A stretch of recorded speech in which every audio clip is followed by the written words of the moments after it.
ഇതൊരു കഥയാണ്. സ്ഥിതിപരിപാലകനായ ശ്രീ മഹാവിഷ്ണുവിന്റെ മായാലീലകളിൽ ഒന്നുമാത്രം. കാലം സത്യയുഗം. സത്യവും ധർമ്മവും വാഴുന്ന പ്രഥമയുഗം. തപസ്സും യജ്ഞവും യാഗവും ആത്മാവായി നിലനിന്നിരുന്ന സുവർണകാലം. ഭഗവാൻ ശ്രീ മഹാവിഷ്ണുവിന്റെ 4 അവതാരങ്ങൾ പിറവിയെടുത്തത് സത്യയുഗത്തിലായിരുന്നു.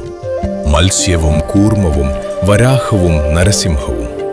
ഗാധികാച്ചിറ എന്ന പേരിൽ പ്രസിദ്ധമായ ഈ ക്ഷേത്രത്തിന്റെ പൂർവ്വകാലം ഇങ്ങനെയായിരുന്നു. ഘോരവനവും കുന്നുകളും താഴ്വരയിലെ കൃഷിഭൂമികളും നിറഞ്ഞ പ്രകൃതിയുടെ മടിത്തട്ടിൽ ഒരു കിങ്ങിണി പോലെ ഒരു താമരപ്പൊയ്ക ഉണ്ടായിരുന്നു. ഇളകിയാടുന്ന താമരപ്പൊയ്കയുടെ കരയിൽ മാൻപേടകളും ഗോക്കളും വിഹരിച്ചിരുന്നു. ഗ്രാമവാസികളിൽ ഏറെയും കൃഷിക്കാരും രാജാക്കന്മാരാൽ നിയോഗിക്കപ്പെട്ട പരമ്പരാഗത ശില്പികളും ദേവപ്രീതിയും സകല ജനനന്മയും കാംക്ഷിച്ചു വേദാധ്യാപനവും യാഗയജ്ഞാദികളും അനുഷ്ഠിച്ചു വന്നിരുന്ന ബ്രാഹ്മണരുമായിരുന്നു. അവിടേക്കാണ് വടക്ക് ദേശത്തുനിന്നും പിൽക്കാലത്ത് വിശ്വാമിത്രൻ എന്ന മഹാഋഷിയുടെ പിതാവായ ഗാധി മഹർഷി എത്തിച്ചേർന്നത്. താമരപ്പൊയ്കയുടെ മധ്യഭാഗത്തായി ഉയർന്നു നിന്ന പാറയിൽ അദ്ദേഹം തന്റെ തപസ് ആരംഭിച്ചു. വർഷങ്ങൾ നീണ്ട കഠിന തപസ്സിനൊടുവിൽ ഭഗവാൻ ശ്രീ മഹാവിഷ്ണു താമരപ്പൊയ്കയുടെ മധ്യഭാഗത്തായി അവതരിച്ചു. തപസ്സിന്റെ പൂർണ്ണതയിൽ ഭക്തിപുരസരം സാഷ്ടാംഗം പ്രണമിച്ച ഗാധി മഹർഷിക്ക് അനുഗ്രഹാശിസ്സുകൾ പ്രദാനം ചെയ്ത് ഭഗവാന്റെ ദിവ്യദേഹം അന്തർധാനം ചെയ്തു. ജന്മസാഫല്യം നേടി കൃതാർത്ഥനായ ഗാധി മഹർഷി തടാകക്കരയിൽ കുന്നിൻ മുകളിലായി സ്വയം ജാതനായ ദേവദേവനായ ശ്രീ മഹാവിഷ്ണുവിനെ ലോകാനുഗ്രഹ ഹേത്വർത്ഥം പ്രതിഷ്ഠ ചെയ്തു.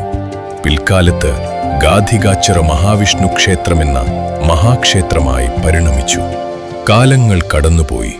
ദേവനെ പൂജിച്ചു കഴിയവേ യാദൃച്ഛികമായി തന്റെ തപസ്സിന് ഭംഗം വരുത്തുമെന്നു കണ്ടപ്പോൾ ഒരു ഗോവിനെ ശിക്ഷിച്ചു. പക്ഷേ നിർഭാഗ്യവശാൽ ആ ഗോമാതാവിന് ജീവൻ നഷ്ടമായി. ഇതിൽ മനം നൊന്ത ഗാധി മഹർഷി ഗോശാപം എന്ന മഹാപാപത്തിൽ നിന്നും രക്ഷ നേടാൻ പരിഹാരത്തിനായി മറ്റൊരു മഹാവിഷ്ണു ക്ഷേത്രം കൂടി പ്രതിഷ്ഠ ചെയ്തു. പിൽക്കാലത്ത് സർവപാപപരിഹാരമൂർത്തിയായി പരിയാരത്തപ്പനായി പരിയാരം മഹാവിഷ്ണു ക്ഷേത്രമെന്ന മഹാക്ഷേത്രമുണ്ടായി. കാലചക്രം അതിവേഗം ചലിച്ചുകൊണ്ടിരുന്നു. ത്രേതായുഗവും ദ്വാപരയുഗവും കഴിഞ്ഞ് കലിയുഗമെത്തി. നാടെങ്ങും അധാർമികതയുടെ വിത്തുകൾ മുളച്ചു വടവൃക്ഷങ്ങളായി മാറി. യുദ്ധവും കോലാഹലങ്ങളും ധർമ്മത്തിൽ നിന്നും വിശ്വാസത്തിൽ നിന്നും മനുഷ്യരെ അകറ്റി. നിരീശ്വരവാദവും യുദ്ധാത്മകമായ മനസ്സും സ്വാർത്ഥതയും മനുഷ്യന്റെ നന്മയെ കാർന്നു തിന്നുകൊണ്ടിരുന്നു. മഹാക്ഷേത്രങ്ങൾ തകർക്കപ്പെട്ടു. നിരീശ്വരവാദ പ്രസ്ഥാനങ്ങൾ ഉയർന്നുവന്നു. ആധ്യാത്മികതയിൽ നിന്നും അകന്നുപോയ ജനങ്ങളിൽ സമാധാനം ഇല്ലാതായി. ഈ അധാർമികതയുടെ പ്രവാഹത്തിൽ ഗാധികാച്ചിറ എന്ന ഈ മഹാവിഷ്ണു ക്ഷേത്രവും കാലവിസ്മൃതിയിൽ ഒരു തിരി പോലും തെളിയാതെ, നൈവേദ്യവും അഭിഷേകവും പോലുമില്ലാതെ മാറാല പൂണ്ടുകിടന്നു. പക്ഷേ കഥ ഇനിയാണ് ആരംഭിക്കുന്നത്.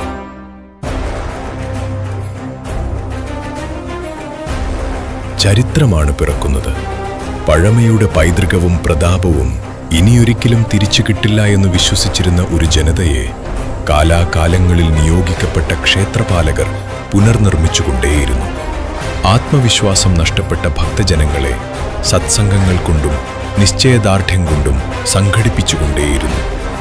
ഉപദേവനായി വീരഭക്ത ഹനുമാൻ ശ്രീകോവിൽ സഹിതം പ്രതിഷ്ഠിക്കപ്പെട്ടു.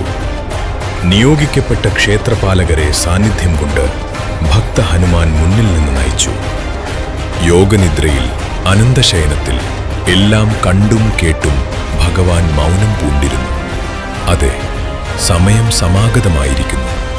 ദേശദേവന്റെ ചൈതന്യം അമൃതധാരയായി പെയ്തിറങ്ങുന്നു.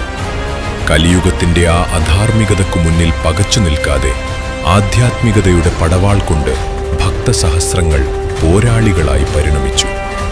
നാമജപങ്ങളും യാഗസൂക്തങ്ങളും പൈതൃകം പകർന്നു നൽകിയ ആത്മീയതയുടെ ഗംഗപ്രവാഹമായി നാടെങ്ങും ഐശ്വര്യം നിറക്കുന്നു. ഒരു ഗ്രാമം ഒന്നാകെ കാത്തിരിക്കുകയാണ്.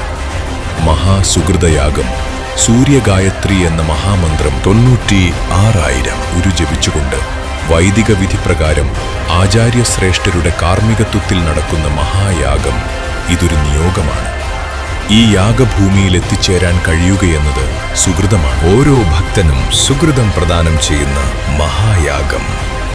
2026 മെയ് 4 മുതൽ 7 വരെ വരിക ഈ യാഗഭൂമിയിലേക്ക്, മോക്ഷഭൂമിയിലേക്ക്.